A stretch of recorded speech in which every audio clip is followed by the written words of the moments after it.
have a question. Are you frustrated because you haven't made it yet?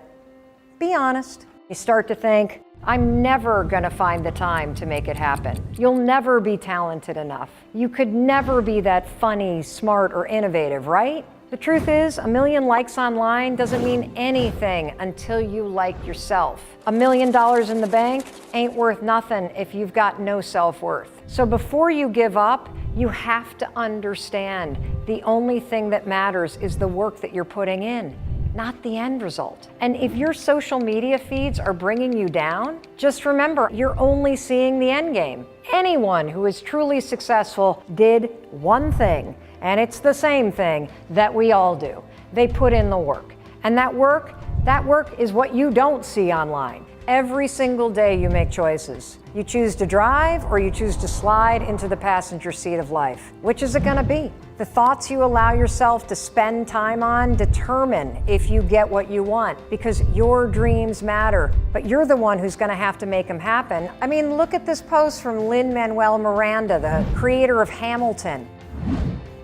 This was 3 years before Hamilton hit Broadway, and he was ready to give up.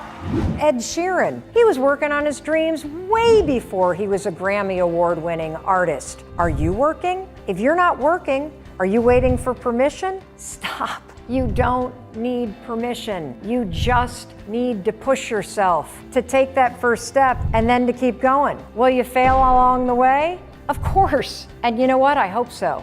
And here's why. A study of entrepreneurs found that when you fail once, you double your chances of success. Failure doesn't make you give up. Failure happens when you give up. Those of you who succeed are the ones who get back up over and over and over again. Wait, what did you say? You're afraid of judgment? Of people criticizing you? Welcome to the Success Club. You don't belong if you don't have haters. Lady Gaga had so many people who doubted her that they formed online groups around the topic of her failure. It's a great sign when you have critics because it's life testing. How bad do you want it? Instead of thinking game over, how about thinking game on? Don't wait to feel ready because that's not gonna happen. The bottom line, it's keep going, because no one is coming to save you. No one is coming to do the work for you. No one is coming to walk over and turn off Netflix. No one is coming to tell you to get out the door and go on a run. No one is coming to tell you to pick up the phone and make the phone call. It's up to you, and it's always going to be up to you. And whether you succeed or whether or not you fail is up to you. Your dreams, they don't expire. And that's why every single day you got to wake up and you got to renew your commitment to that dream by trying one more time every single day. And one of the other things that I love to do is to bring you behind the scenes. You're actually with me in LA right now in my hotel room. We had some downtime before a huge event, and so I'm taking the time to answer a bunch of questions that we've received. Strick is asking, how do I be more present? It's a fantastic question, and let me distinguish really quickly before we jump into how, the difference between the past, the present, and the future. If you're living in the past, you're going to be depressed because you are rehashing things that happened to you that are not going to happen again. If you're living in the future, you're going to be anxious because you are anticipating what's coming or you're wishing for things that aren't happening yet. Being in the present is where the gold is. Being in the present moment is where you will have the greatest control, where you will feel the most at ease, and where happiness flourishes. There's a super tight connection between happiness and the ability to live in the present moment. A lot of people believe that happiness is tied to the things that happen to you. Not so at all. In fact, there is a professor of positive psychology. He's one of the grandfathers of the movement. He teaches at the University of Pennsylvania. His name is Martin Seligman, and he's studied happiness for decades. Now, one of the things that we've talked about a lot is that 40% of your happiness levels are preset by genetics. 60% you are in complete control of. And one of the things that this professor has discovered is that it doesn't matter what's happened to you. In fact, some of the people that have had the worst things happen to them, like people that have survived the Holocaust, are actually the happiest and most grateful people in the world. Happiness comes down to this right up here.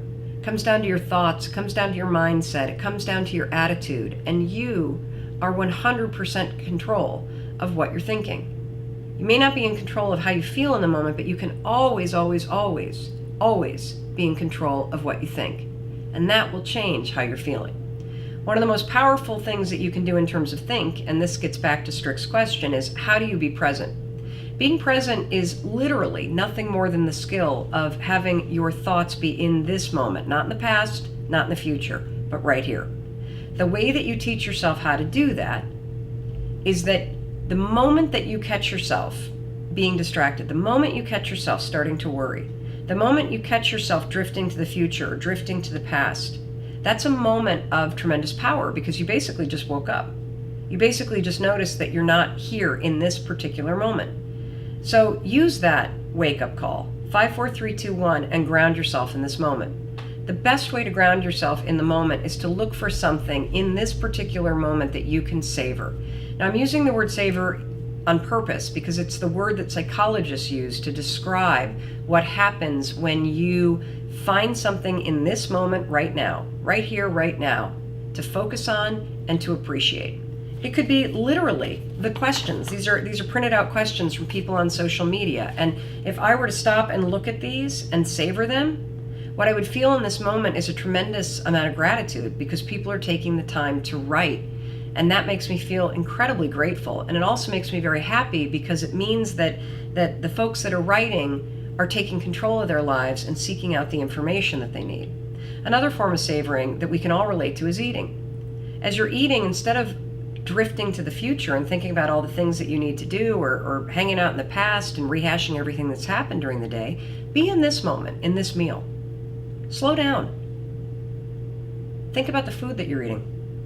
Think about the people that you're sitting with and how you feel about them. And if you want to take it up a notch, actually acknowledge them. Hey, this food tastes amazing. Thank you for cooking. Or I'm so glad to see you and that we get the time to have this meal together. Those small, simple acts of savoring are how you expand your happiness inside the present moment. So, how do you be more present? Simple. The moment that you catch yourself in the future, in the past, worrying, whatever, refocus yourself right here, right now, and then find something right here, right now that you can savor. And when you do that, you're not only going to be present, you're going to feel more grateful, and you're going to feel a little boost of happiness. It's more important to get it done than to make it perfect.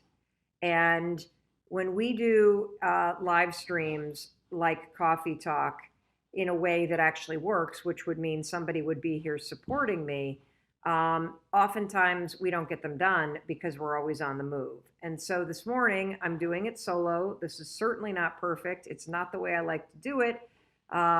Clearly, if I'm in my PJs and we got people running around and I can't even find my coffee and I don't have anything printed out and I'm not even organized, but we're getting it done. And I think it's important for you to see that even, that especially those of us that are out there in the world doing big things, that one of the reasons why we're able to do big things is because we have trained ourselves to just push forward even when things are not the way that you want them to be going, to keep your cool, to roll with the punches even when you don't have the support that you need. And so, I had something happen yesterday. I was in the middle of giving a speech. So imagine this, you're on stage. You are 20 minutes into your speech. You have 40 more minutes to go. You have 30 more slides to go to, which is what was happening at that point. And all of a sudden, my laptop dies. I mean, just blank, you guys. So I've got an entire audience. I'm through the first third of my speech. I have 2/3 of the speech to go. And my speech is a story that has a ton of videos and photos in it. And my laptop died. And what had happened is the AV team had plugged the laptop into a podium that had no power in it. So my laptop was set up correctly. It was plugged in, but it was plugged into something that had absolutely no power source. So over the course of the hour before the tech check to when I was on the stage, the laptop had run out of juice. And so all of a sudden, here I am, completely cold laptop. I just, had this moment where I thought the first thing in my mind was, holy cow, what am I going to do for the next 40 minutes? And I could feel my stomach start to go crazy and the butterflies to kick in. And it just, wow. I was extremely panicked for about a second. And then I was like, okay, use the tools. Use the tools. Don't get nervous, get excited, because you can show everybody what looks like in front of a live audience to have a massive technical breakdown and not lose your cool. And so I made a joke about it. The AV team ran up. I said, look, you guys have no power here, so take it back there, get it plugged in, and I'll talk for 2 or 3 minutes while you get this thing set up. Now, meanwhile, I'm thinking, while I'm talking to a live audience, what if they don't get this set up? What am I going to do? How am I going to fill the 40 minutes when the whole speech is not only anchored in the story, but it's anchored in all of these photographs and proof of people's stories from around the world? And so I'm like, don't panic. Don't panic. Use the tools, Mel. And then all of a sudden the guy shouts out, what's your password? Because my screen was locked. So then I thought, okay, we're going to get this done. Not a problem. It took about 5 minutes for things to get back up and running. And it was one of the longer 5-minute periods of my life, but I got through it. And one of the reasons why I got through it is because I've trained myself to roll with the punches. That's what I've trained myself to do. I just had this moment, Mandy, where I felt, holy cow, we are about to take this to the next level. It's super exciting, but when you're at that moment when it gets real and when stuff's about to happen, the thing that I'm really thinking about is, in order to seize the complete opportunity when the momentum starts to kick in, it's going to require you to change your habits. It is going to require something more of you. What it took for me to build a multi-million-dollar speaking business, that took a certain set of habits. What it's going to take for me to now successfully launch this show, continue the speaking business. We now have a publishing imprint. Yeah. We have a book that we're working on about kick-ass confidence and curing anxiety. I realized that I need to have a level of focus and a level of intentionality that I have not yet cultivated in my life. That there's still that I do, that I put in the way, that was fine when I was operating and achieving at this level, but now I want to go to this level. And so what are those things? Getting up earlier, being a complete hawk about how I'm spending my time and attention. That in the mornings when I'm with my family, literally being hyper-focused on just them so that I'm present with them. And then confession, I'll literally work for like 25 minutes and then the ADD kicks in and then I'll find myself folding laundry for 20 minutes because I allow myself to get distracted. And see, that's the thing about habits and the levels of success that you get to. That when you recognize that jumping to the next level that you want to get to is nothing more than just tweaking your habits a little bit, that it's really that simple, you will start to be able to have quantum leaps. And I'm realizing that I have amazing habits, but they have gotten me to here. And if I want to get to the next level, it's going to require a level of focus and intentionality that I haven't demanded of myself before. No drinking during the week, being super, super focused on the stuff that's really important. Probably hiring somebody full-time to be a full-time assistant to help me stay organized and focused in terms of scheduling and weeding through all the incoming requests. I think it's just about that, about this sort of like maniacal focus on things that are important. Like, now is the time. And what's cool is you can make it happen anytime in your life. Like, if there's some jump that you want to make. Look, I'm an extraordinarily productive person. I've accomplished a tremendous amount in the last 3 years. But what it's going to take for me to get to the next level and not destroy the people around me with my stress, and be an amazing leader and be an amazing mother and be an awesome wife and actually be an incredible businesswoman, is a level of focus that I have never required of myself. What's it going to require of you? I would say that the biggest thing that moving to the West Coast and being 3 hours behind the entire team has already started to make me do the little things. Like, sometimes you have to force in place. if you want to work out more, you need a gym buddy that's going to meet you there at 6:30 a.m. and you're going to let them down. That's kind of how I operate. I just need to be forced to make those changes, but definitely it's consistency for me, because I notice when I do. Well, what's the that you do. Same exact things you do, literally. They are not waking up early enough, going to bed at the same time every single night, being mindful of what I'm putting into my body, because that does affect how you operate. I mean, if you put a bunch of junk in, you're going to be slower. You're going to be like, drinking is another one of those things. For me, it's overall health, just being mindful of how I'm treating myself so that I'm actually setting myself up for success and I can focus for that long. Because part of the... What would be the next level of managing a team? Because you manage our team. Yeah. And we are a lean team. We're ridiculously efficient. Yeah. I mean, what we have going on in May is insane. We have a new course launching. We have... By the way, one of the busiest speaking schedules of professional speakers around. I mean, if you're at the top of your game, professional speaking wise, you're doing anywhere from 75 to 100 speeches a year. That's us.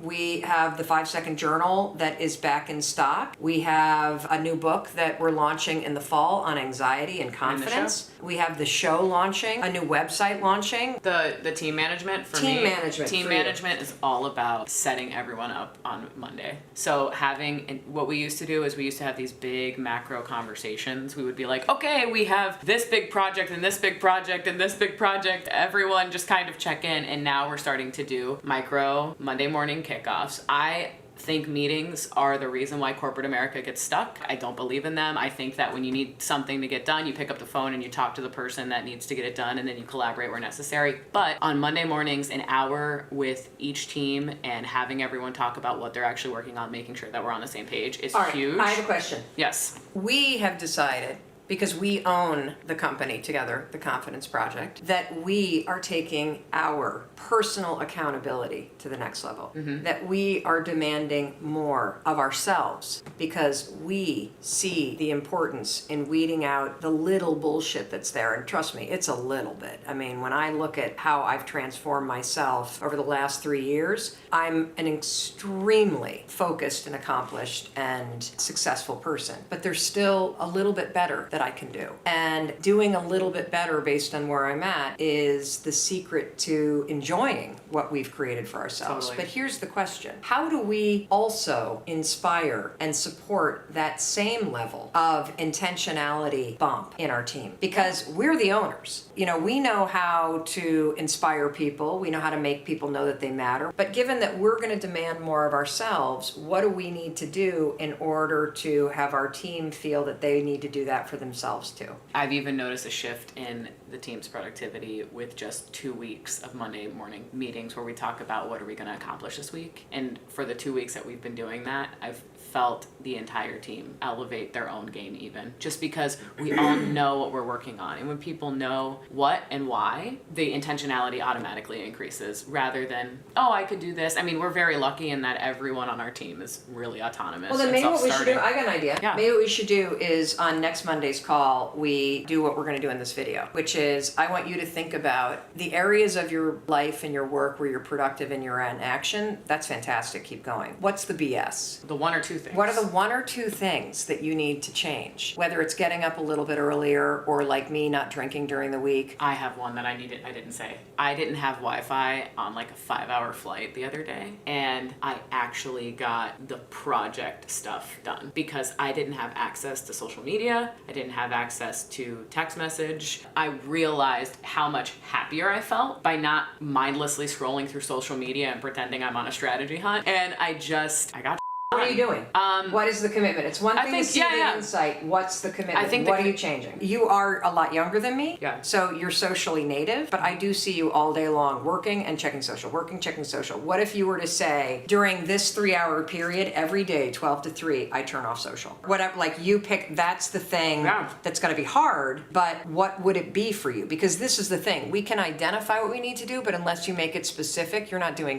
So I don't drink Monday through Thursdays. Not going to do it because that's during the week. What I need to get up a half an hour earlier. So instead of 6:15, I need to get up at 5:45. Those 2 things will make a big difference because they will have a big effect on the rest of my day. What is it for you? Get up at 6. Okay. instead of 7. I would say no social from like 10:30 to 3:30 because that's Awesome. that's hyper productivity mode for the whole team. Like everyone's on. I need to get way back into a workout routine that is essential not for my personal accountability, for mental health, for physical health, and it makes me, when I go to the gym, I'm like, I am unstoppable and I can do anything. So those are the 3 things that I could Awesome. tweak about what I'm doing right now. Gotcha. Back to you. If you were to take your business or your life to the next level, what is 1 or 2 things that you need to remove? The BS that you do, the small tweak that you could make that would increase your focus on actually being able to work on the important stuff. I want you to put it in the comments below. Tell me and tag us. We're doing it. We're going to be documenting it and showing it to you in hopes that it inspires you and helps you make the changes that you need.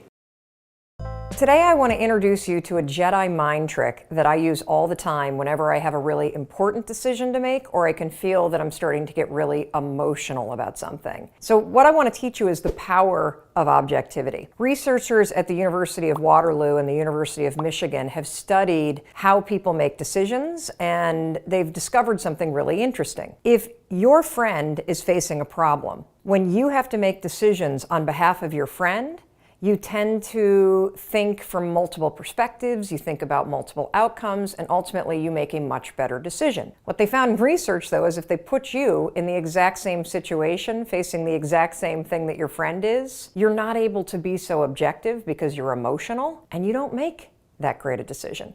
What's the conclusion? Well, when you make decisions for other people, you're great. When we make decisions for ourselves, decisions that can be emotional, we're not so good at it. That's where the power of objectivity comes in.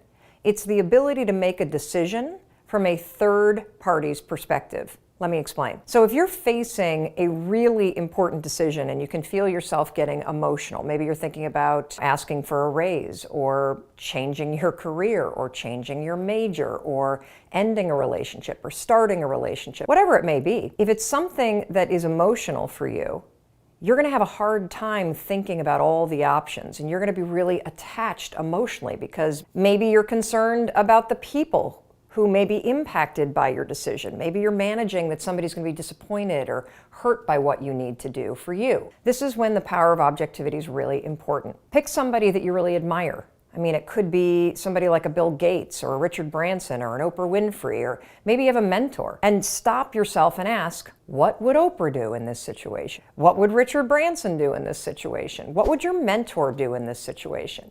Bringing that level of third-party objectivity will yank you out of your body and your emotions, and it will help you give yourself the perspective that you need and the distance from your emotions so that you can actually assess your options and make the best decision for you. What would Mel do if Mel were making the decision, the best decision? You know, there's a really interesting example of somebody who did this in sports, and at the time, he actually got a lot of flack for it. It was LeBron James. Now, LeBron James, as you know, played for the Cleveland Cavaliers for a really, really long time, and he's arguably one of the best basketball players to ever hit the NBA. So he made this announcement that he was going to leave the Cleveland Cavaliers, where he had been playing forever, had rabid fans, and he was going to leave them and go to Miami. Miami Heat. That was the conclusion you woke up with this morning. That was the conclusion I woke up with this morning. He was giving an interview to ESPN, and what he said was this. He said, LeBron James needs to do what's best for LeBron James. Now, people kind of laughed at him because it's a funny way to say the sentence, but this guy's really smart. He was leveraging the power of objectivity. Mel Robbins needs to learn how to do what's best for Mel Robbins, and you need to learn how to do what's best for you. And your life, your work, it all comes back to the decisions that you make. So the next time that you're facing a really important decision, or you start to feel that you're getting wrapped around the axle because you're thinking about what everybody else is going to think or how this is going to impact people that you care about, stop. Take a step back, leverage the power of objectivity, and do what is actually best for you. You know, as you know, I'm one of the most booked speakers in the world. I'm traveling all of the time, and 9 times out of 10, our 11-year-old son, Oakley, really doesn't care where I am. He only wants to know how many sleeps before you get home, and are you bringing me anything? A couple months ago, I was giving a speech in Orlando, and it happened to be for Microsoft. really excited to be giving the speech, and I was also excited because I was going to be able to catch an earlier flight home. So I called my husband and I'm talking to Chris and I say something about, the earlier flight, and then he said, well, good luck with Microsoft. And in the background, I hear my son, our son, Oakley, go, Microsoft? Xbox Microsoft? Is mom speaking at Microsoft? And I'm like, am I on speaker, Chris? And he says, yeah. And I said, hey, Oak. I said, yeah, I'm speaking at Microsoft. And all of a sudden, he gets so amped. You can tell that he's run over to the phone and he's going, have you gone on stage yet? Oh my gosh, is this the Xbox people? And I said, no, this is just Microsoft, honey. It's just the marketing group and, whatever. And he's asking me all these questions rapid fire and he says, have you gone on stage? And I said, no. And he said, when are you going on stage? And I said, in 10 minutes. And he said, can I send you a video? And I said, of course you can send me a video. So I hang up with him and I'm standing backstage. And I'm standing with a bunch of executives from Microsoft, and we were having a great time. Super cool group of people, as you probably imagine they would be. And I'm talking to a bunch of people that I've just met, and all of a sudden, bing, my phone, look down at this as it's vibrating, and it's Oakley telling me that he's just sent me a video, pick up the video. I open up the video. My son has also told me that this video is for Microsoft, and I turn to the people around me who are some major senior people at Microsoft, and I say, well, my son just sent me a video, 5-second rule, right? My instincts say play it for him. Probably should have edited it first, but I decided, hey, why not? I've got about 7 minutes before I'm supposed to go on stage. Let's play what Oakley sent to me. So I gather everybody around and I do exactly what Oakley says and I hit play, and this was the video he sent. Hello, Microsoft, and I'm here to tell you why I love Xbox so much. I think the quality of the games and how you guys make them is astounding and they look beautiful. I love all the games that you made and I love everything about them. And I just wanted to say thank you for making those games, because I am the biggest Minecraft fan and I have done everything in Minecraft and I love it and I love that game and I love how you guys took it over and I love how you guys made so many fun games, and I think you guys are just the best company ever, and I just wanted to say that for you. So thank you so much for being a part of my life. My name is Oakley and I'm here to say thank you. Peace out.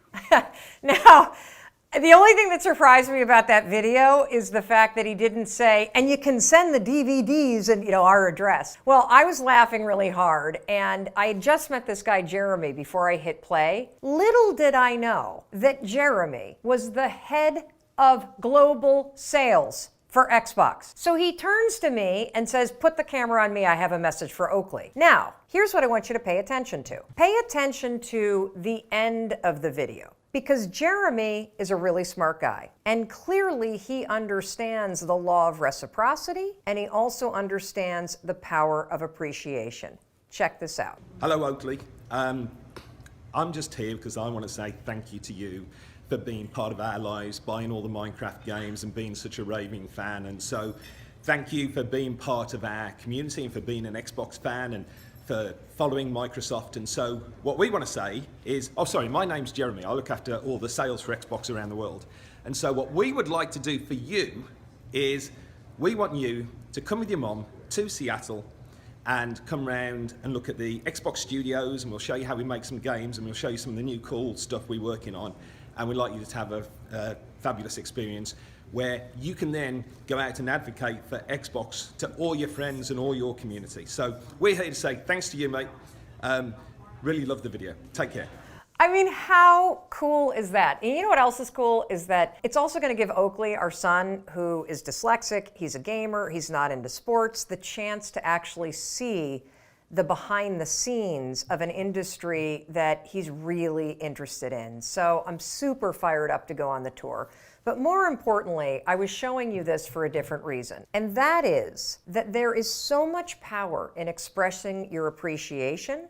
And imagine the difference if Oakley had just said, tell Microsoft I'm a fan. If I had just said, oh, by the way, my son's really into Xbox and Minecraft.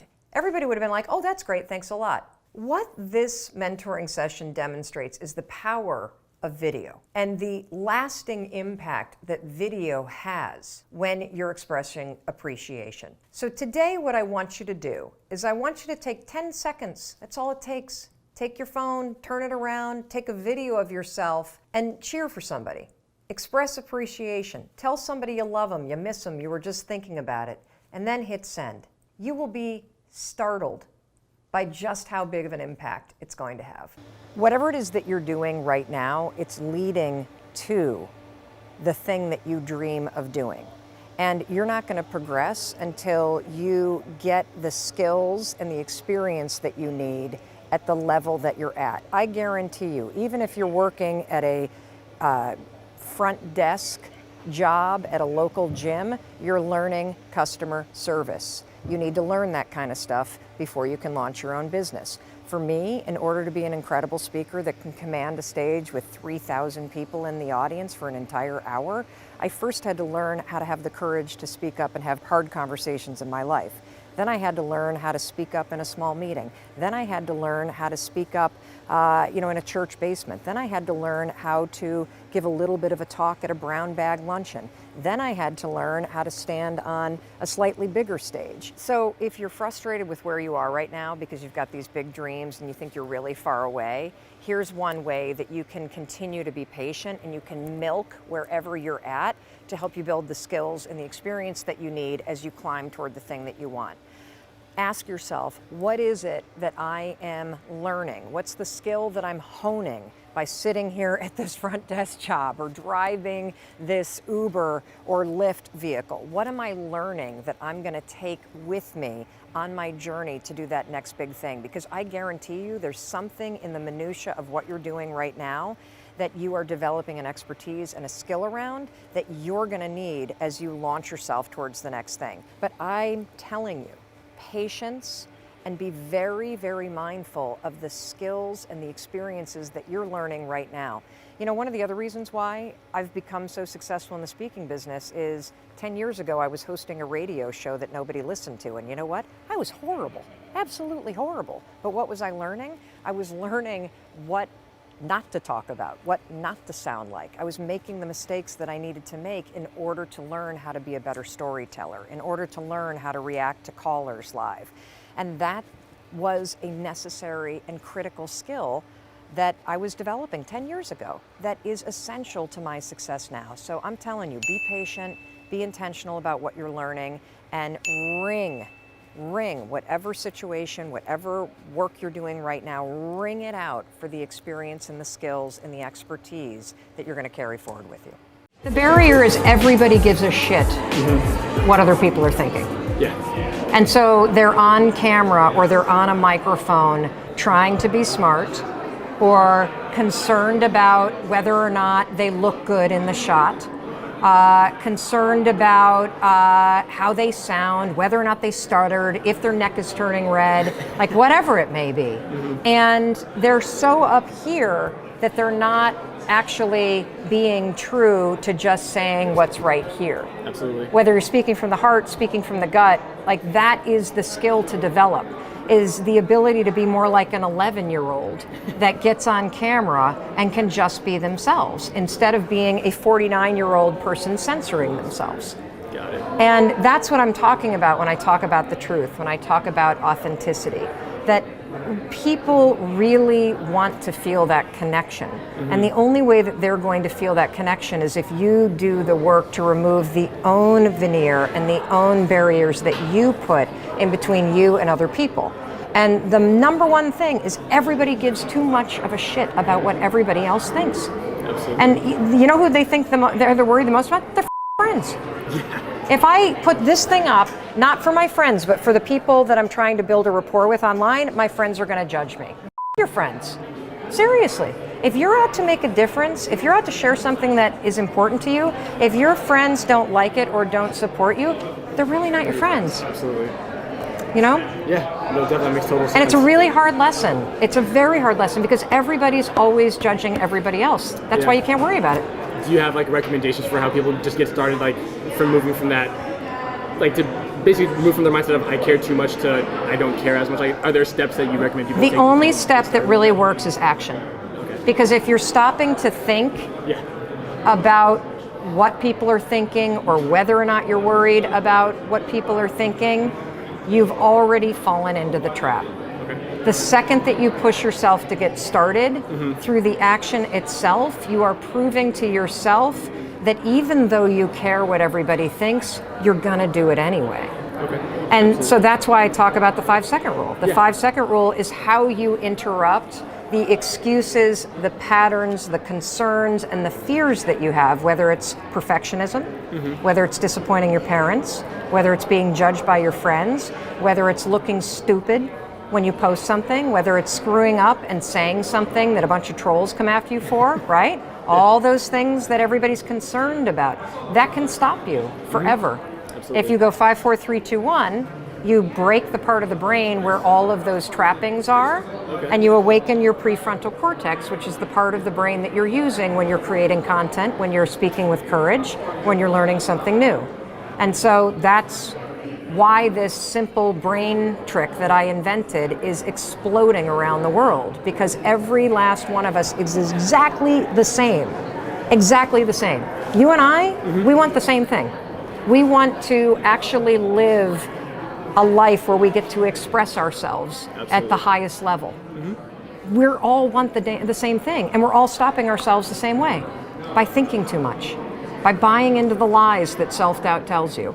And so I'm here to tell you, you can cut that off at the knees. 5, 4, 3, 2, 1, you can make a 5-second decision. The second you feel that doubt, the second you feel that concern, the second you feel that fear, and you can literally feel it and actually move anyway. Let's start with a metaphor. I want you to think about your life like a book. A book is divided into chapters. Some chapters are boring and a grind to get through, and others are exciting and you hope they never end. And right now, you're in a chapter. Maybe this chapter of your life is a grind. It's overwhelming and unsatisfying, and you feel stuck reading it over and over again. Maybe you want to start a new chapter, but you don't know what the next chapter is about, and so you keep rereading the one you're currently in.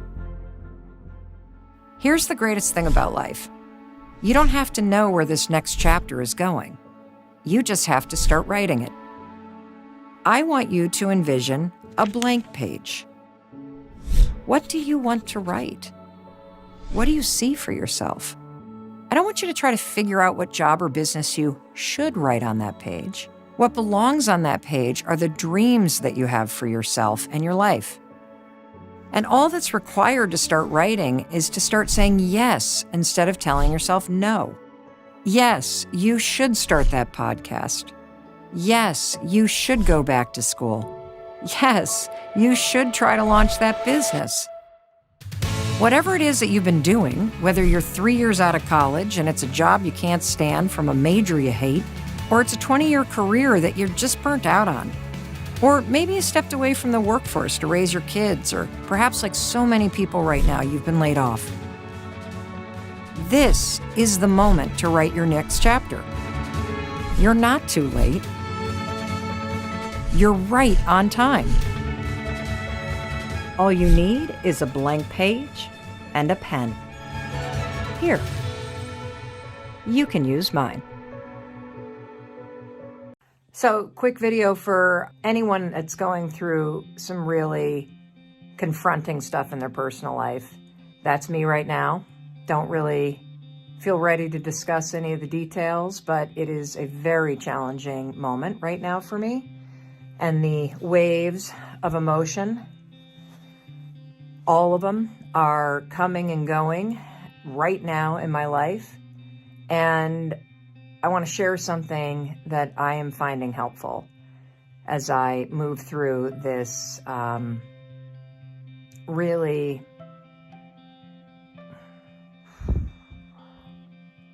tough moment in time. I remind myself that these feelings are temporary, number one, and that helps me find strength in knowing that I'm going to learn something in this moment. I'm going to ride through this pain, and I'm going to come out stronger, and I won't always feel like that, like I do right now. The second thing is I try not to attach myself to the waves that are coming of sadness and anger and fear and frustration and just all of it. And by that, I mean I let the wave of emotion come into my body. I try not to hold on to it, grip it, attach it. I feel what I need to feel, and I breathe it out. That's number 2. And number 3, a lot of journaling. A lot of journaling. Just pouring out everything I'm feeling as a way to excavate it responsibly. Anyway, I wanted to make this video because I know you're probably going through something. I know you're probably experiencing waves of emotion, frustration, sadness, anger, joy, whatever it may be. You're human. This is a human experience to feel emotional waves. And so remind yourself, whether it's a high or a low, it's temporary. You can get through this. Breathe through the wave. Don't attach yourself to it and let it knock you over. And 3, just dump everything you're feeling out into a journal instead of at other people.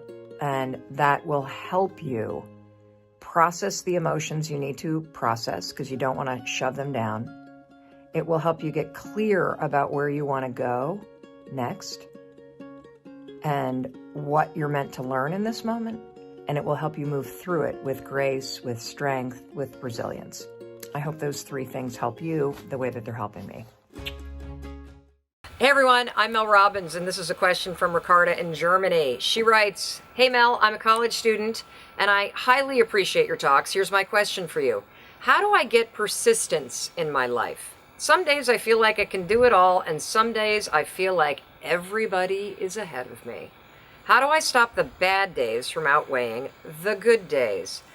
Ricarda, thank you for your question, and I'm ripping this up because I want you to understand something. Life is not a race.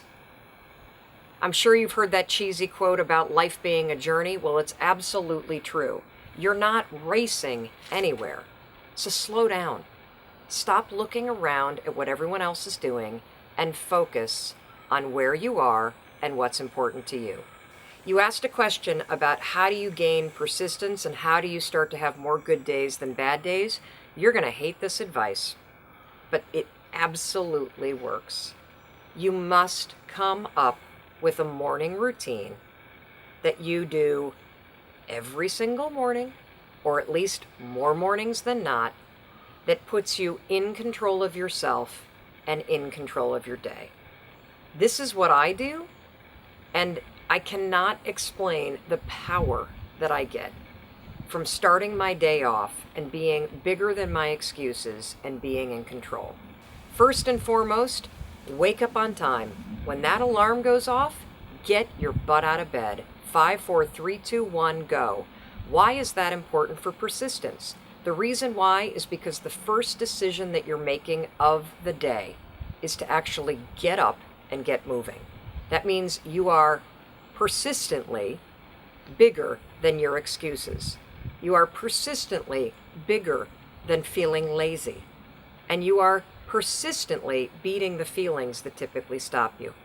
The second thing that I want you to do, before you look at your email, before you answer your phone, before you start surfing Vox and Vice and BuzzFeed and, TeamStream and checking out the sales on Zappos and looking at your Facebook newsfeed, before you pick up the damn phone, please, please, please figure out your 2 priorities for the day. These are the things that matter to you. Whether it's saving money and making sure you're focused on that, or showing up at work and being a contributor, or whether it's changing how you treat your spouse or your kids or the person that you're with, or heck, getting to the gym because you said you would. Whatever it is that your 2 priorities are, put them in your head before you pick up the phone. Why? The reason why is because of persistence. The reason why is because I want you to have a good day. Do you know what makes for a bad day? What makes for a bad day is snoozing, starting your day off late, starting your day off tired, starting your day off by mainlining everybody else's news feed on social media and looking at everybody else's life and saying to yourself, oh my God, they're on vacation, or gosh, they look so great, or their friends are so fancy, or my gosh, they've got so money. You start off your day looking at that shit, you're never going to have a good day. You got to start off your day by getting up on time, figuring out your priorities, and then getting to work on them. Do not pick up your phone until you have done those two things. I think the single biggest reason why people have bad days is because they start them off by looking around at everybody else and seeing what they're doing instead of having the focus and the discipline to actually start your day off with you in control and with your priorities front and center. So, you want a bonus round? Exercise every day. That's right. Get up on time, figure out your priorities, and exercise. You do those three things, you'll be kicking ass every single day. I had something happen yesterday. It's something that I'm not proud of. It's something that I felt really bad when it happened. I had a crazy, overwhelming day. Everything was coming at me from a million different directions. I was being pulled in a million different directions. Chris and my daughter was home from college, and she's sorting out her summer plans, and she was getting extremely stressed out. Meanwhile, I've got a million emails. And so that's how I felt yesterday. And all of a sudden, I looked at my phone and I realized, oh my God, I was supposed to pick up our son almost an hour ago from school. My heart sank. I mean, who forgets their kid? I did. I lost track of time. And so I immediately started texting our son. He wasn't responding. I called the school. He calls me. I said, dude, I'm really, really sorry. I was doing something with Sawyer and I'm running really late. Where are you? Well, I'm about 10 minutes away. No problem. I'll meet you in the front of the school. And he got into the car and I burst into tears. He's like, what's wrong? And I said, I just feel like I failed you today. And I just feel like I am not the perfect mom that I should be. That's the words that fell out of my mouth. And he looked at me and he goes, Mom, if you had been on time, you would be one of those perfect moms that are all over their kids, that are up in their business, that never do anything wrong. And I don't want a perfect mom. I want my mom. Oh my God, I'm getting really upset. And then of course I started crying more. And I was like, that is the most beautiful thing that you've ever said to me. Because it's true. The world doesn't need another perfect person. The world needs you. And you're trying your best. You're doing what you can. And, I think it's really important that you cut yourself a break and that you stop thinking that you have to be perfect. There are going to be days where you're an hour late to pick up your kid. There are going to be days when you can't get to every email, and that's okay. There are going to be days where you feel so underwater, and that's okay. You'll get through it. You'll figure it out.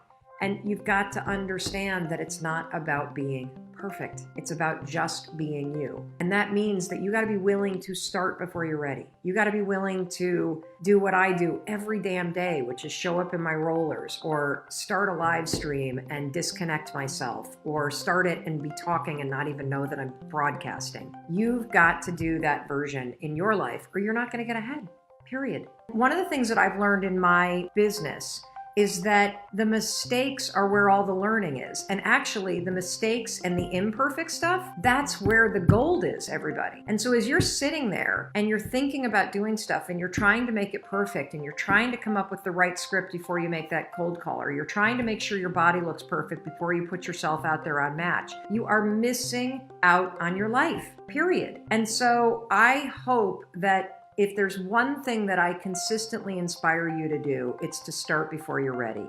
But I want to start by sharing with you a philosophy that I have. And that is, for years, when I felt stressed out, when I felt overwhelmed, when I started to feel burnt out, I would literally react to the feeling of being stressed and overwhelmed by stepping on the accelerator. I used to believe that if I just ran faster, if I just moved quickly, I would be able to outrun the overwhelm that I was feeling. And what I have found time and time and time again is that you cannot gain control by speeding up. The way that you gain control of anything in life is by slowing down. And whenever I feel like my own life is like that car where the wheel's shaking and I'm going and I feel like I'm going to lose control and my instinct is to step on the gas and go, go, go, I have taught myself in those moments to stop. Get off social media, cancel meetings, take a couple personal days, put your phone away, get out in nature if you can, take a deep breath, start your morning slowly, Because it's in those moments where you slow everything down that you really gain control again, because you start to get located in your body. Okay, I think I did. You're not going to believe what happened. I think my phone, you know how Siri listens in? I think my phone was listening into my message that you need to sometimes shut down, slow down, and stop. Literally, as I was talking to you, my phone just turned off and then told me that my entire storage was full of videos and photos. So my phone's like, yep, we're going to take the off-ramp, Mel. Shutting this down right now. Okay, so bottom line, if you feel overwhelmed, do what I did. Do not step on the accelerator. Take the off-ramp. Slow down. Take a day off.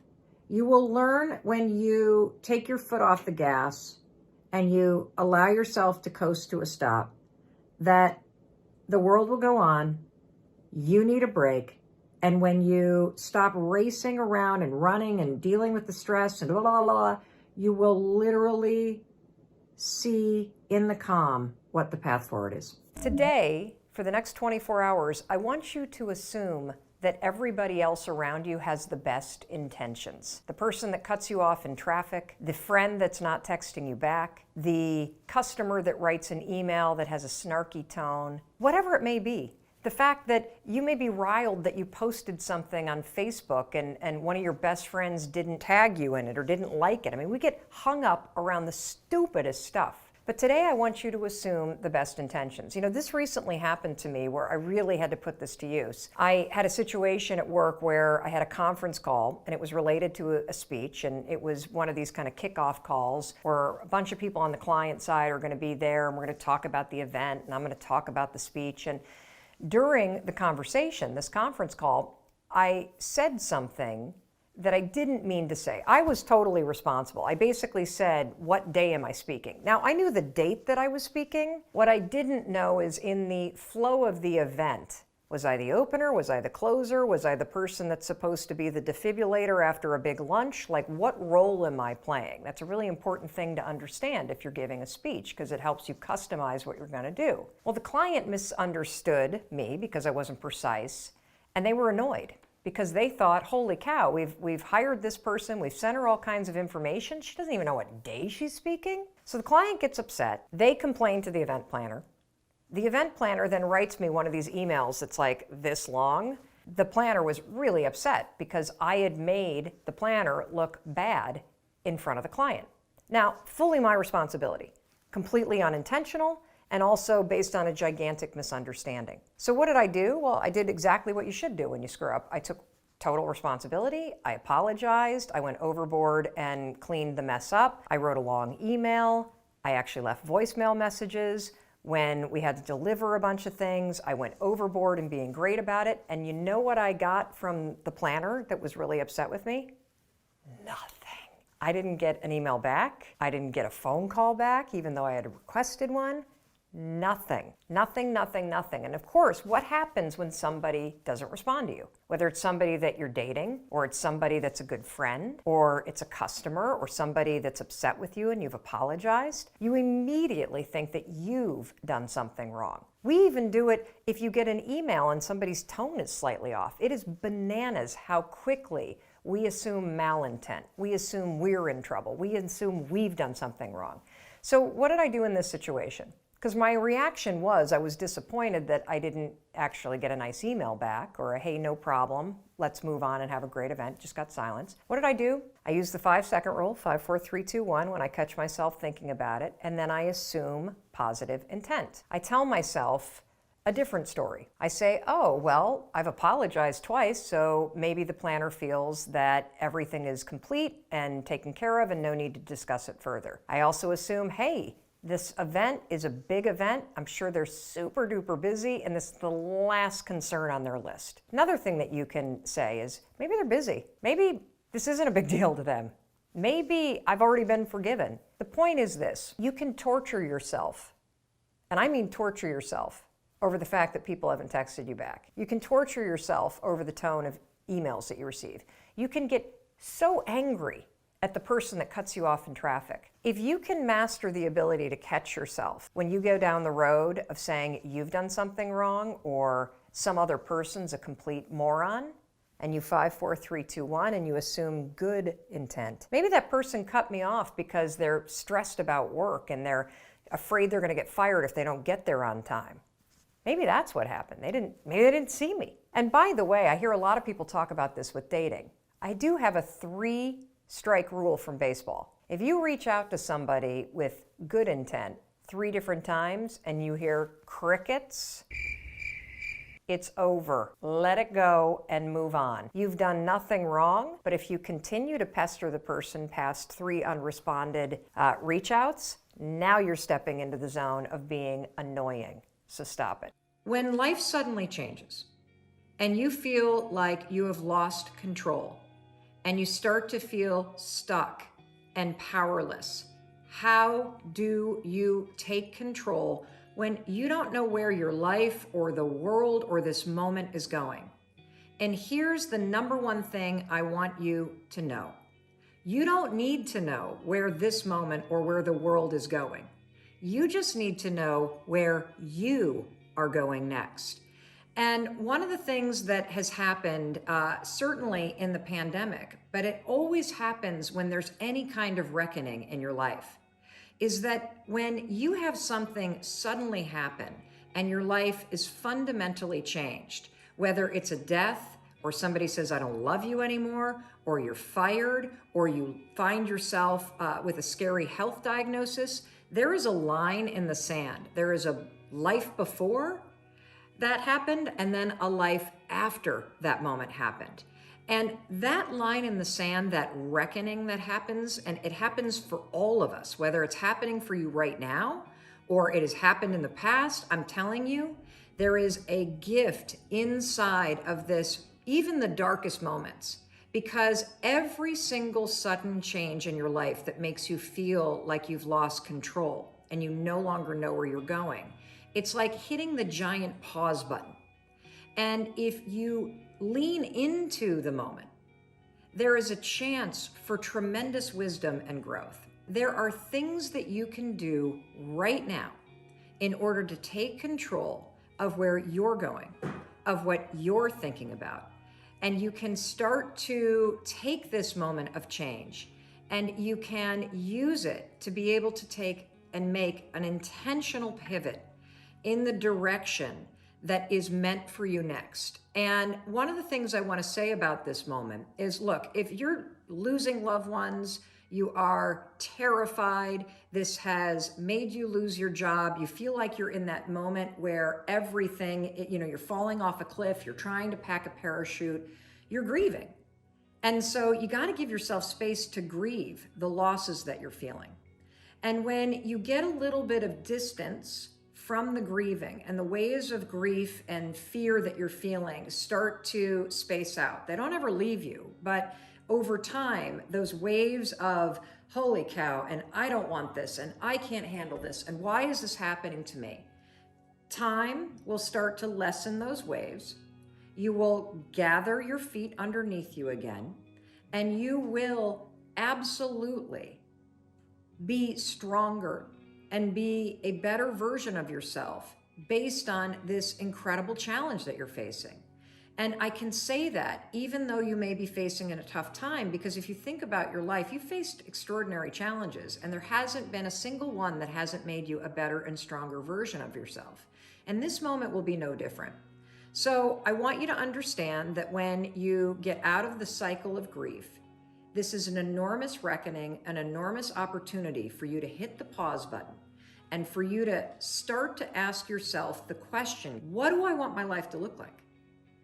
Because I think too many of us are sitting here going, I can't wait for my life to get back to normal. I can't wait for this to end. I can't wait to things to go back to normal. And in any moment of reckoning, what happens is there's actually parts of your old life that you don't want to go back to. And there is a tremendous amount that you're learning in this moment that you need to pause and take in and say, okay, based on what I've just learned, based on my old life, when I look ahead to my new life, what is it that I want my new life to look like? This next chapter, I can turn to a blank page, I can take all this wisdom, all this resilience, all this strength, and I can write something new. That's what I want you to know. You don't need to know where the world or where everything is headed. You just need to know where you're going to head next. How do you love yourself? Words, gifts. You can't give yourself affection. Well, yeah, you can. You remember that thing we used to do as kids where you go, actually, you can give yourself affection. I think, you know how I have this habit? I have this habit of always high-fiving myself in the mirror. I send myself into the day, go get a Mel. That's a form of affection. You can show yourself love through words and through gifts and through actions, because love is a verb.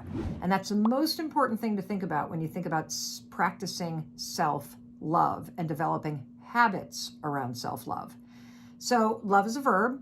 What are the actions and habits and thoughts that you would have when you think about how you treat or speak to somebody you love? Self-love is about giving yourself all the things that you freely give to the people that you love. And what's so awesome is that when you learn and start practicing how to love yourself, it expands your capacity to love other people more deeply, because you can't give other people something that you don't give to yourself. And I know you're like, whoa, I love other people, but you don't truly love other people if you can't love yourself, because there's a part of you that doesn't feel worthy. And so you got to practice this stuff. And it's everything. Here are some ways that I practice. First of all, if someone you loved were struggling, what would you recommend they do in terms of how they take care of themselves? First of all, you got to get a good night's sleep. That's a form of self-love. Put good food in your body. That's a form of self-love. Take time for yourself every day. That's a form of self-love. Moving your body and exercising. That's a form of self-love. The biggest form of self-love for me is not criticizing myself. So when I catch myself criticizing myself, trashing myself, beating myself up, I kick that noise and garbage out of my head, and I replace it with something that I would say to somebody that I love. Instead of focusing on the things that are going wrong, I kick that thought out of my mind and I focus on the things that are going right. Another form of self-love for me is I'm constantly soothing and reassuring myself. Mel, hey, I know it's challenging right now, but this is preparing you for something. Mel, I know you're nervous, but you got this. You can face this. And notice I'm using my name, Mel. Study after study has come out that when you talk to yourself and use your own name, it has a much deeper impact on you. You have the experience of almost having someone else be saying it. It lands deeper. And it's also through gifts. I also give myself the gift of buying flowers every time I go to the grocery store. I started doing that a few years ago. I love flowers. I was always waiting for somebody else to give them to me. And it dawned on me, why the hell don't I just buy them for myself? And so I do. And you'd be surprised. $3, $4, $5, you can always find a small little bouquet at a grocery store. Stick it on your desk. It's a reminder that you love yourself. Remember, love is a verb. Just treat yourself how you would treat somebody that you love, and practice it, and you'll get better and better at it. I've been saying it a lot, that every single day when you wake up, you can decide who you're going to be. And the reason why it's so important to wake up and either consciously choose, decide, or set an intention about who you're going to be. The reason why this is so important to start doing every single morning is because if you don't consciously decide who you're going to be, your habits, your old patterns, and the stress of the day will decide it for you.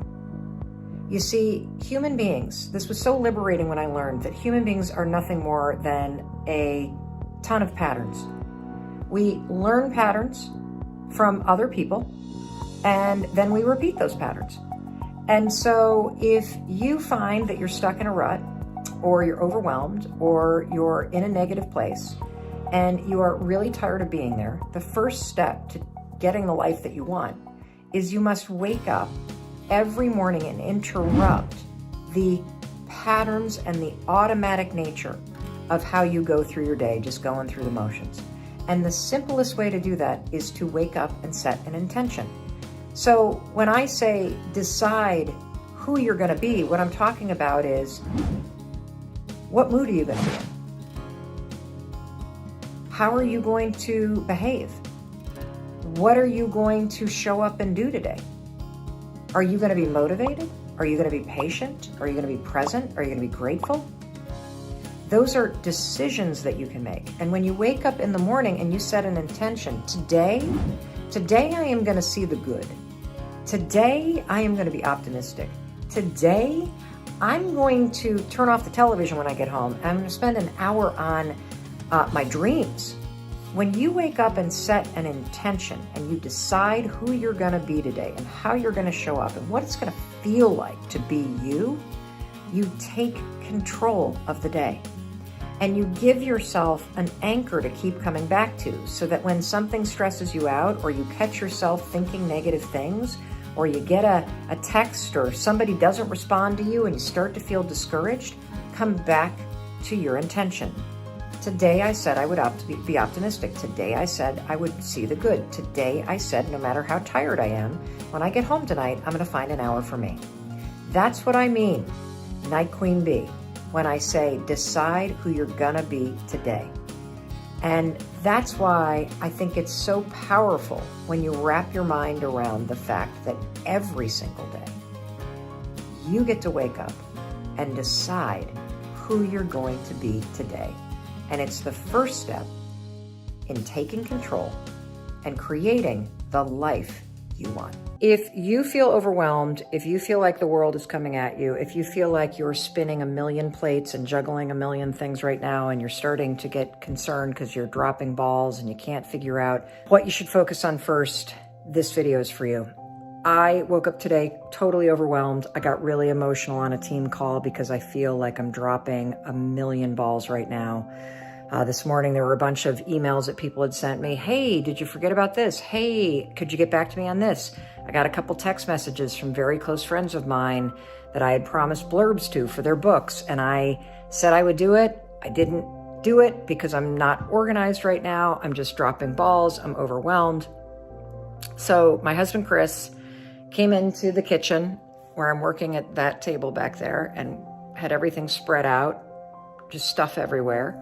He sat down with a piece of paper and he forced me to spend an hour with him basically doing what I call a brain dump, where you dump everything out on paper. But this particular brain dump had a unique structure to it. I want to share it with you because I want you to partner up with somebody in person or virtual and do this for each other. So he took out a blank piece of paper.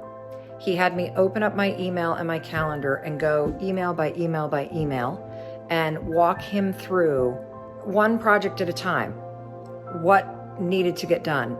And then he would ask me follow-up questions. And when would you need to start that? And what help do you need with this? And is there anything else? And what else needs to happen? And he just wrote everything down.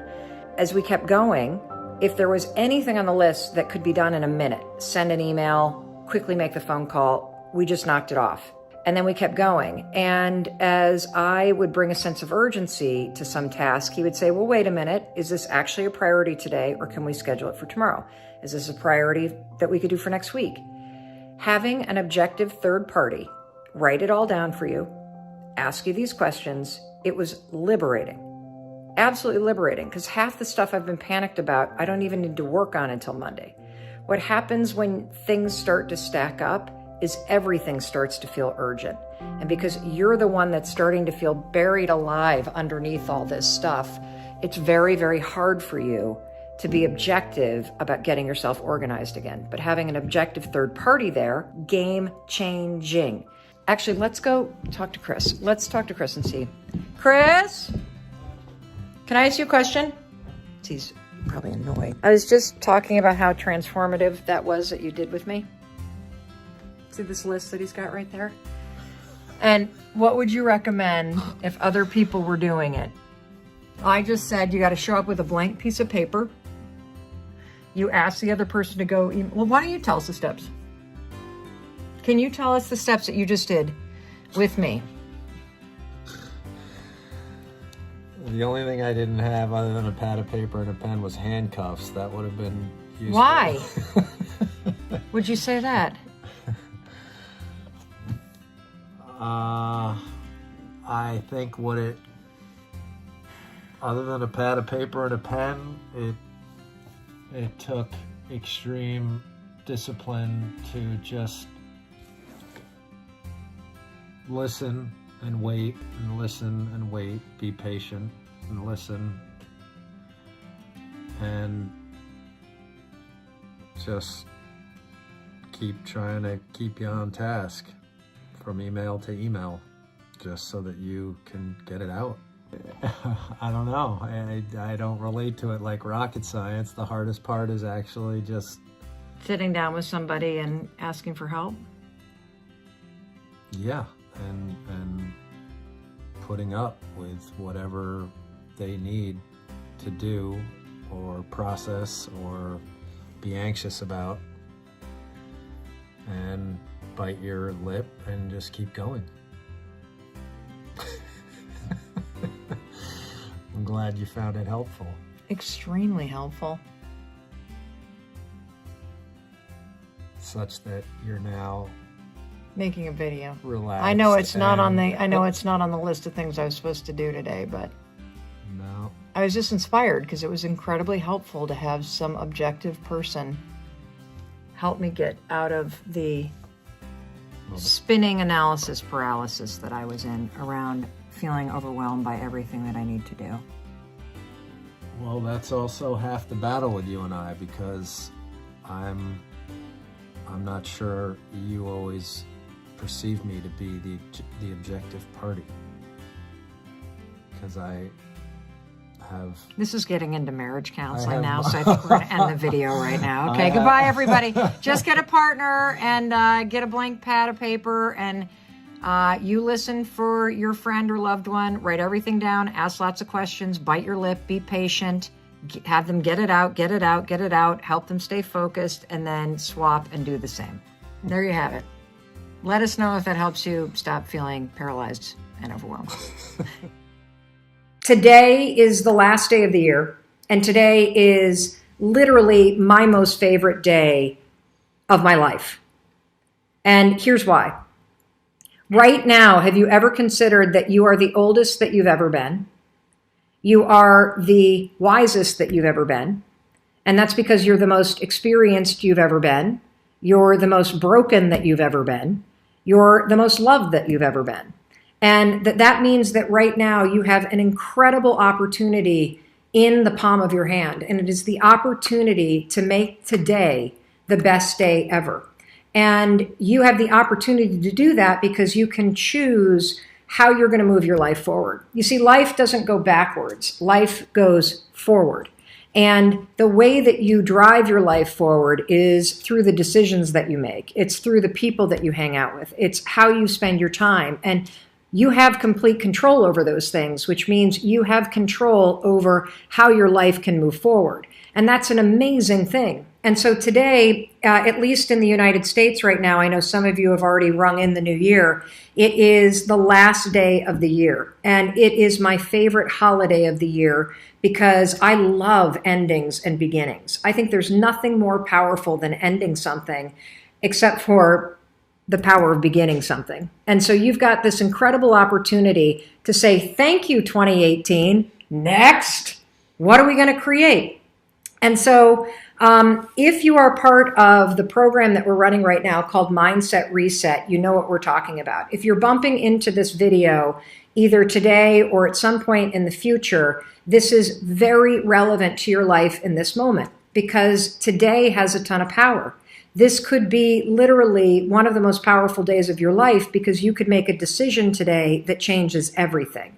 And that is the power of making, I'm talking in circles. So I see so many things going on. I'm starting to get distracted. If you could see my point of view. And so that's one of the coolest things about life, about being a human being, is that if you're watching this video, I want you to consider something. You're better off than billions of other people. Let's just start with that fact right there. You have access to the internet You have access to some form of technology that's allowing you to even view a video that I made. You have the brain power to process what I'm saying. And the fact that you have those three things means literally that you are better off than billions of other people that you're sharing this planet with. So let's start right there. The second thing is that since you can watch this, or you can read the captions in the closed captions, or you can listen to what I'm saying, it means that you have the ability to make decisions. It means you have the ability to process information, which means you have the ability to change the decisions that you are making, which will change the way that your life turns out.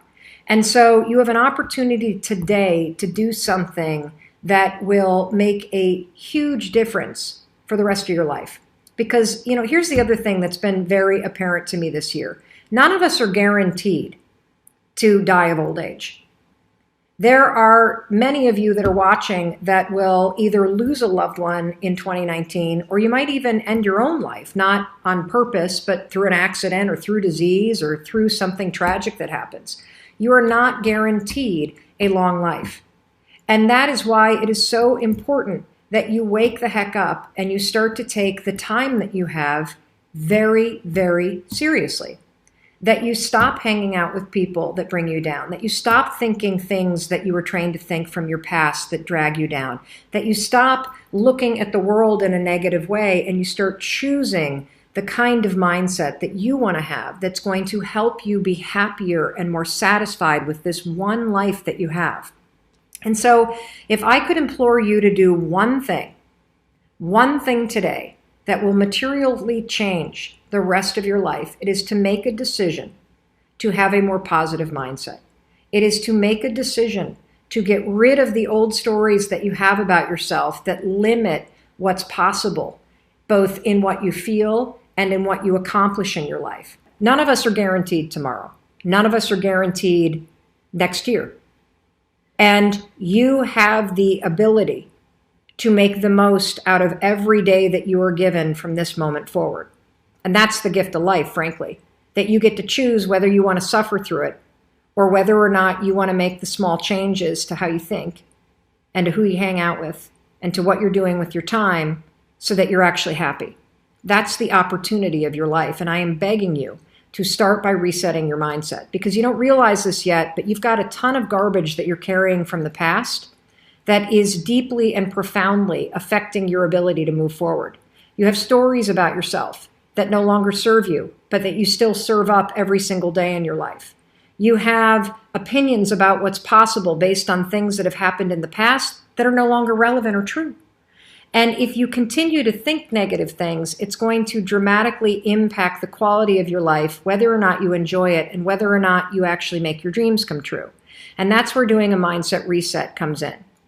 So the way that we're going to start this is you can't change anything until you fully acknowledge where you are. And where you are in this moment is you're the oldest you've ever been. You're the smartest you've ever been because you're the most experienced that you've ever been. You are probably the most broken in some ways because you've experienced a lot of hurt and pain and failures. You're the most powerful because you've experienced the most hurt, the most pain, and the most failure. And you're the most loved. Even if you've faced rejection, the people that are surrounding you love you deeply.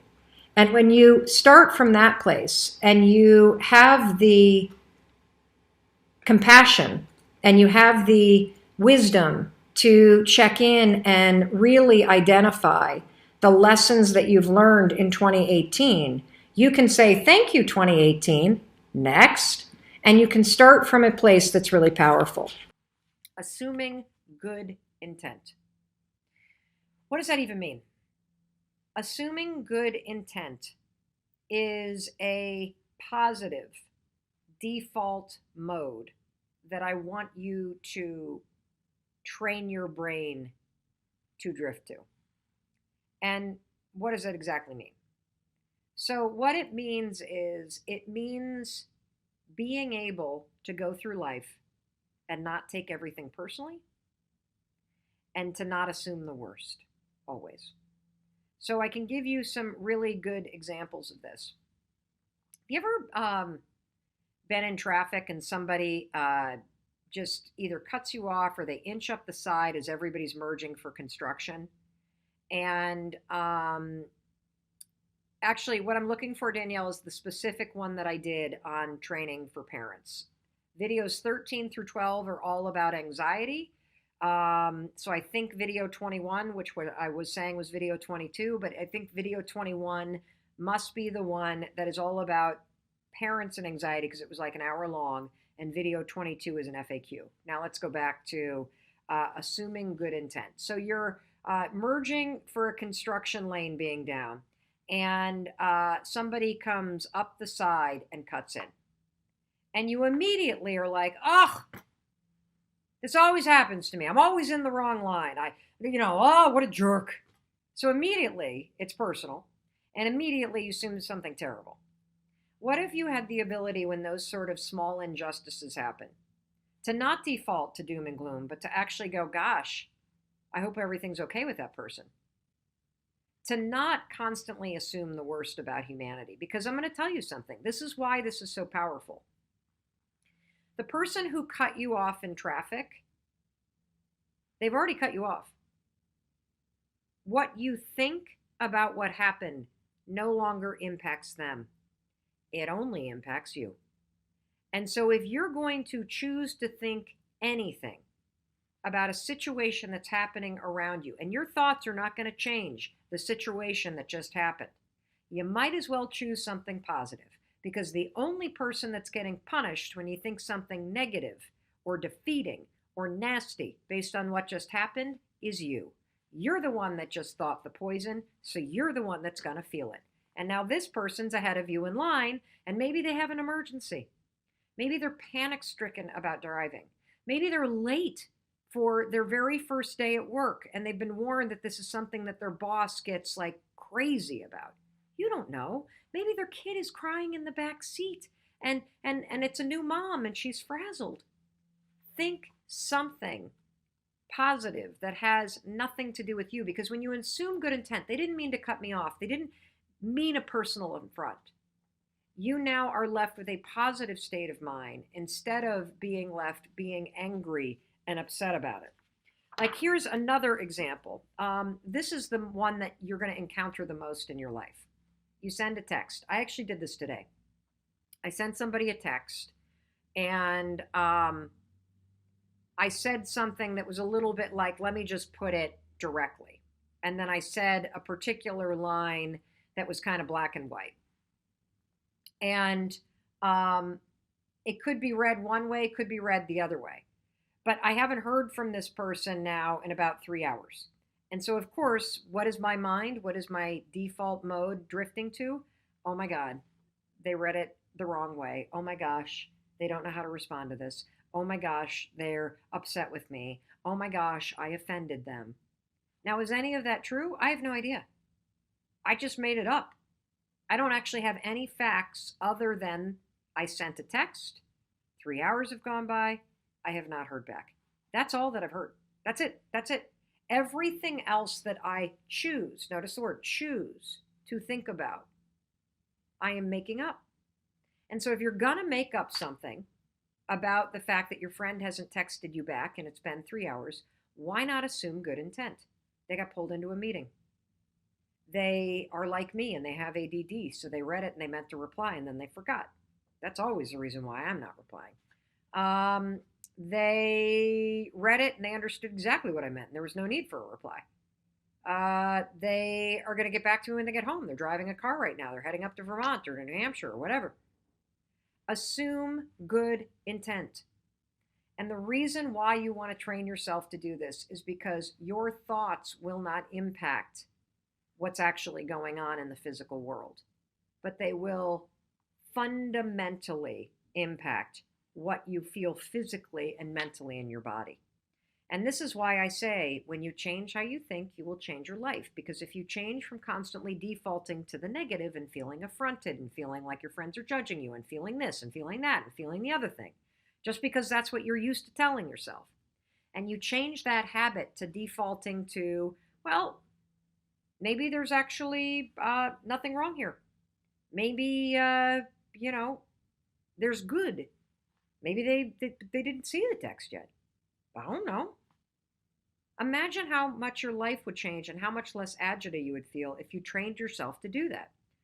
This is so important. It sounds so simple, and it is a incredibly powerful and an incredibly difficult thing to do, because when you start to try to redirect your thoughts to assuming good intent, assuming a positive reason why this is happening, or a charitable reason why you might not justify somebody's behavior, but explain it.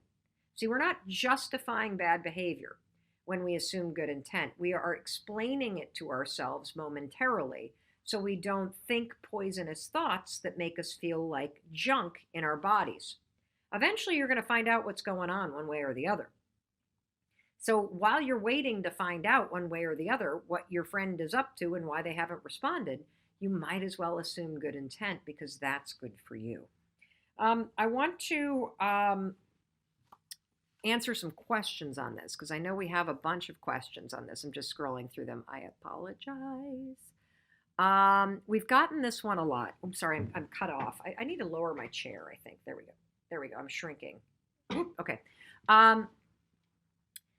I don't want to be taken advantage of. This is a question we've gotten from multiple people. How do you assume good intent while still listening to your gut so that you aren't being taken advantage of? Or what if somebody offends you? How do you assume good intent then?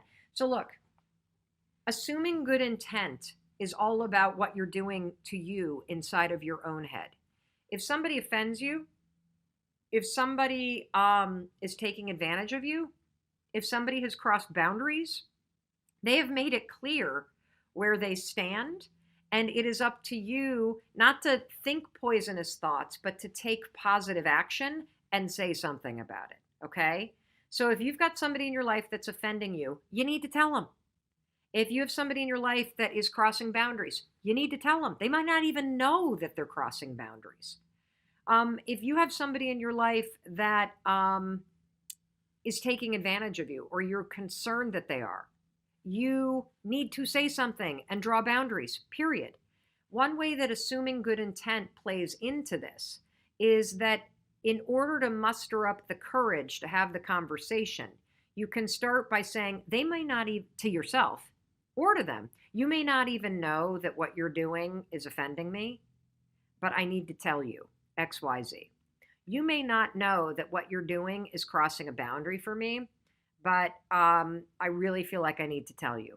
You may not know that I'm starting to feel uncomfortable because I'm starting to feel like you're taking advantage of me, which is why I'm raising this. So you can have the conversation, and you can use good intent to either empower you to have it, to buffer and the conversation when you start, if it's something that you're uncomfortable saying. And you might be surprised. You might be surprised that that person that says something offensive didn't even realize that it was offensive to you. And those are the kind of conversations that change people, because a lot of people walk around not realizing that their behavior triggers people, that it crosses boundary, that it offends people, because nobody's got the guts to tell them. So don't assume good intent as a way to avoid talking to somebody about something that needs to be addressed. Don't assume good intent as a way to let someone off the hook for bad behavior, because you don't want to deal with it. Assume good intent so you're not thinking poison, and assume good intent to set up an uncomfortable conversation in a way that has somebody still listening instead of accused and on their heels. Do it anyway is a mindset trick that you can use when you start to feel excuses rolling up. It works a lot like the 5-second rule. So you have said to yourself, okay, I'm going to talk to my boss today about that thing that I've been avoiding talking to them about. Or maybe you've said something like, I'm going to go to the gym today or tomorrow or whatever. And then the moment comes where you've got to have that conversation. Or the moment comes where it's time to pack up your bag and leave your desk and go to the gym. And what always happens? You don't feel like it. I bet there are plenty of you watching that have made a commitment that, I'm not going to have a drink tonight. And then guess what happens when you get home? You don't feel like not drinking. You feel like having a drink. And so here's what Do It Anyway has done for me.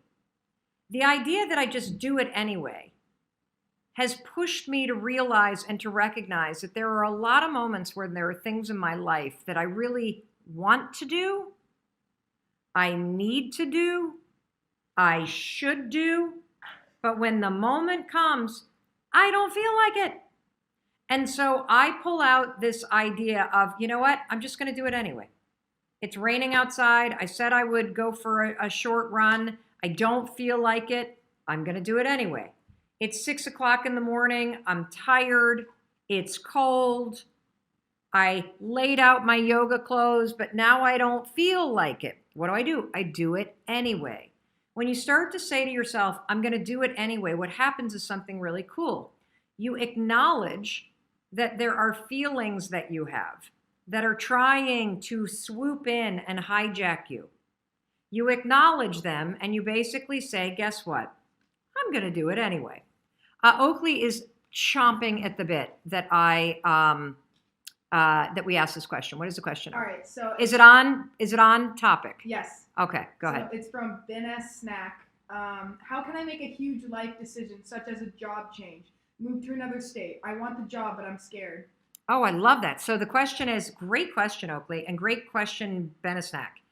So how do you make a big decision, right? So it's a decision that sounds like he's going to accept a new job, but it requires him to move to another state. And notice what he said. I want it, but I'm afraid. This is the perfect question for right now because you would actually use do it anyway.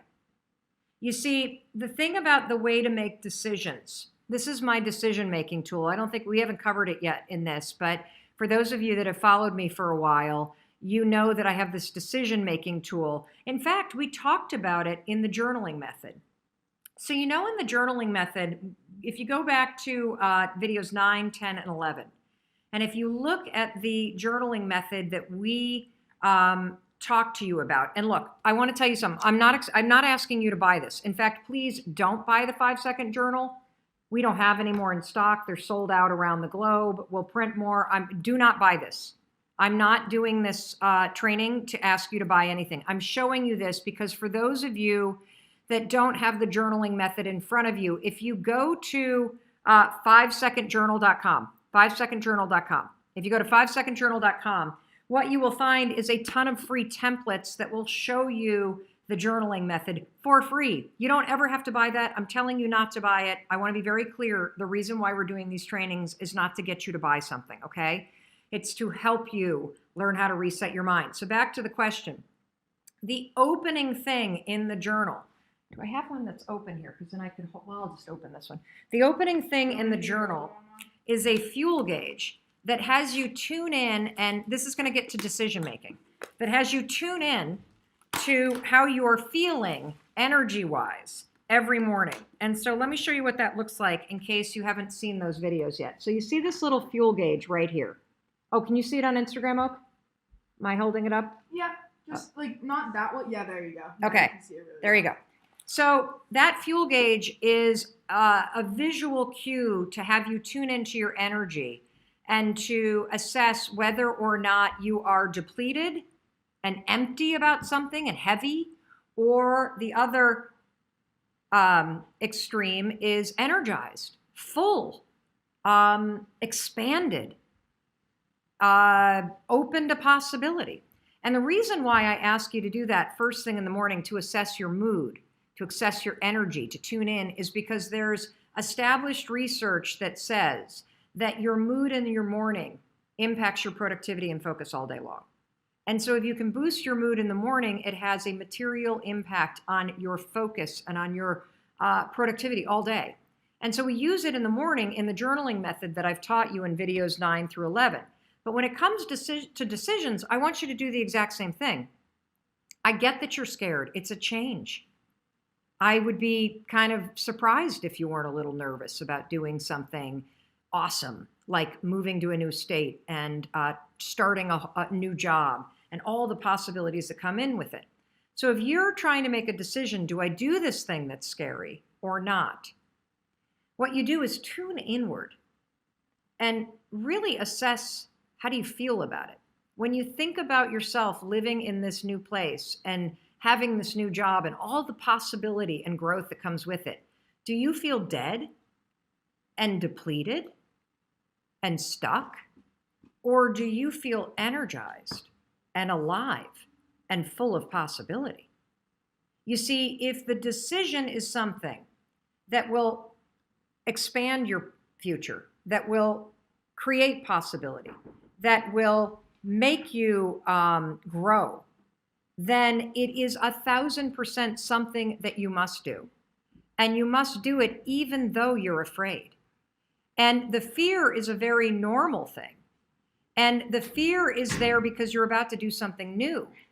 But do not use the fear to talk yourself out of making a decision that actually is grounded in growth and possibility and energizing you.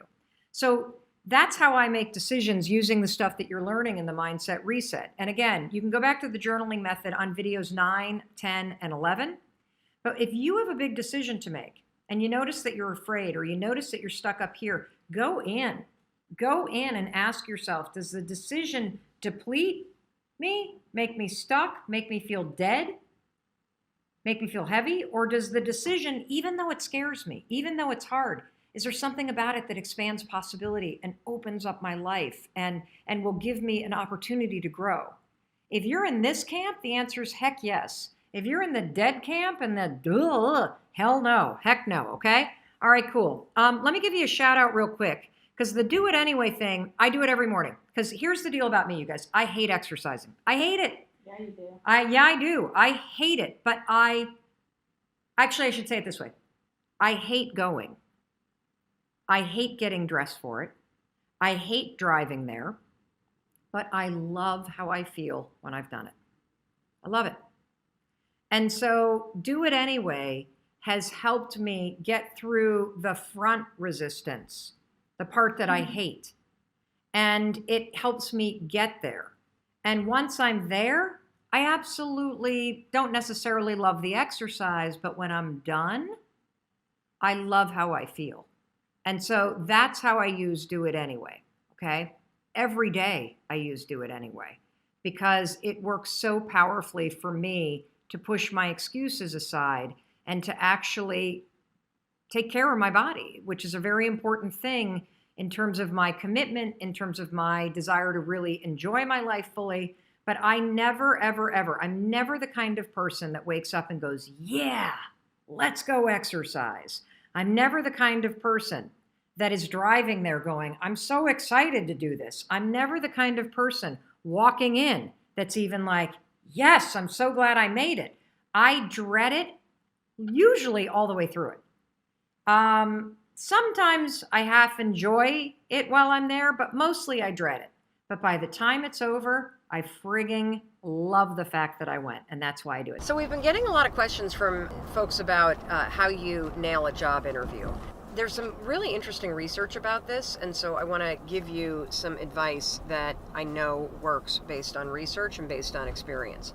And you know that I like to focus on the things that you can control, so understand that you're always going to feel nervous before an interview, and that's normal, but you do not have to let the nerves impact you negatively. So there's a couple things I want you to understand. Number one, preparedness is critical. The more you know about the company, about what other employees have said about it, what the interviewer is like, what their background is, the less nervous you're going to be. So one of the best things that you can do is spend a lot of time researching the company, go on Glassdoor, see what former employees have said about the company.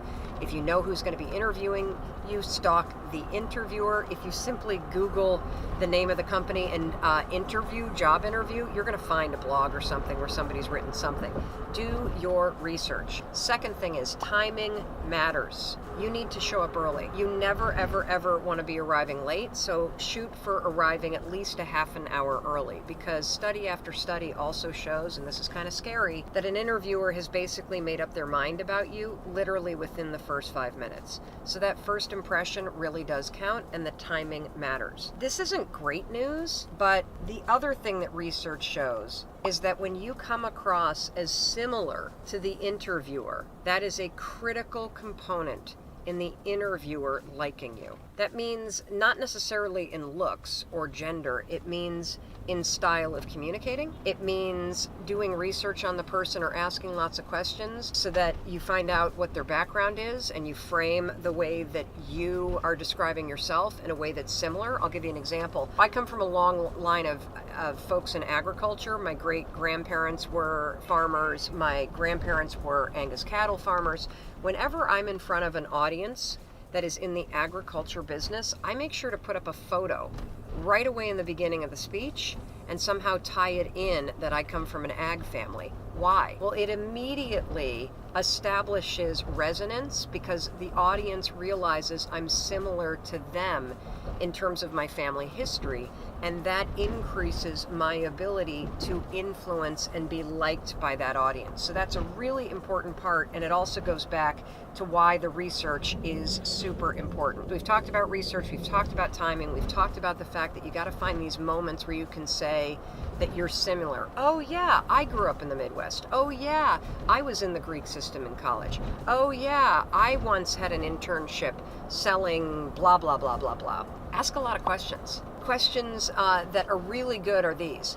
What's the culture like at this company? What do you think is going to make a candidate that you hire for this position successful? What are the core attributes? When you ask questions like that, the interviewer is going to be giving you the answers to what it is that they're looking for. So listen intently and then frame the conversation so that your answers address those particular things that the interviewer just told you. There is some research that says that having a strong handshake is really important because it goes down to the first impression. I often, as I'm reaching, I don't know, I'd say half the handshakes I do I kind of miss, and I give the kind of weak thing because I'm not paying attention. You know what I do when I realize I've just given a really limp, odd handshake is I go, oh, let's do that again. I like didn't extend my arm all the way. They laugh, it breaks the ice, and it's really important in terms of first impressions. Oh, one more thing, and I give this advice in almost every video because it actually works. On your way to the interview, as you are driving there, I want you to think of how excited you're gonna be when you get the job offer. That's your anchor thought. That's going to ground you. What are you going to do to celebrate when they tell you that you get this job? Now you're going to use that to manage your nerves. As you walk into the place to do the interview, you're going to say to yourself, I'm so excited to get this job. And then you're going to imagine yourself celebrating. And the reason why this is important to do is because the nerves that you feel stepping into a situation that is unknown, like an interview always is, that is going to trigger your nerves. That's normal. If you start worrying about the interview before you start it, you're going to escalate the nerves. Cortisol, which is a stress hormone, is going to flood into your brain, and that is going to impact your ability to focus. It actually interferes with the functioning in the frontal lobe. And so in study after study at Harvard Medical School, when they taught students to say, I'm excited to take this test, I'm excited to give this speech, every single student who used that strategy performed better, and so will you. And I think you got it. And anytime you start to feel a little nervous or start doubting yourself, just be like, I'm so excited to get this job, I'm so excited to get this job. And you will calm your nerves. And look, you're either going to get it or not. If you follow that advice, we're tipping the odds in your favor. But if you don't get it, it wasn't a fit, move on and go to the next one. I'm not only going to prove to you that a human being can change, I'm going to give you a couple simple things that you can do if you really have something that you want to change, whether it's changing your personality, changing your mindset, changing how you show up in the world, changing how you treat yourself, changing your mental health. I profoundly believe that any human being can change. That's what I profoundly believe. I'm here with Christopher Robbins, my husband of 25 years. Chris, do you believe that a human being can change? Yeah, I do. I think that... That's new for you. I'm going to do this. Just look straight ahead. It is a... I don't want you to look at the camera. Just look straight ahead. Hi, everybody.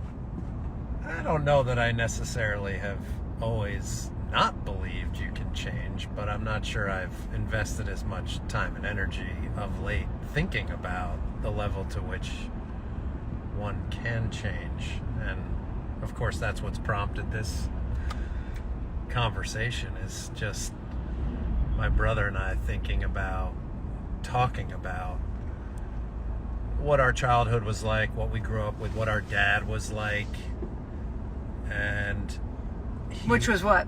he wasn't.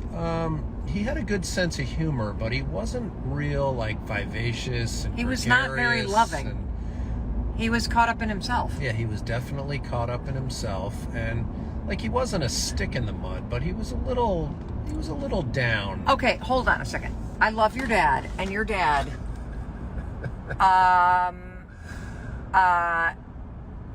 had OCD. Definitely. He was way more concerned about the house being in order than hanging out with you guys. And he was way more concerned about what he was working on and his friends than he was about you. Yeah, true. And you have used the words emotionally neglected.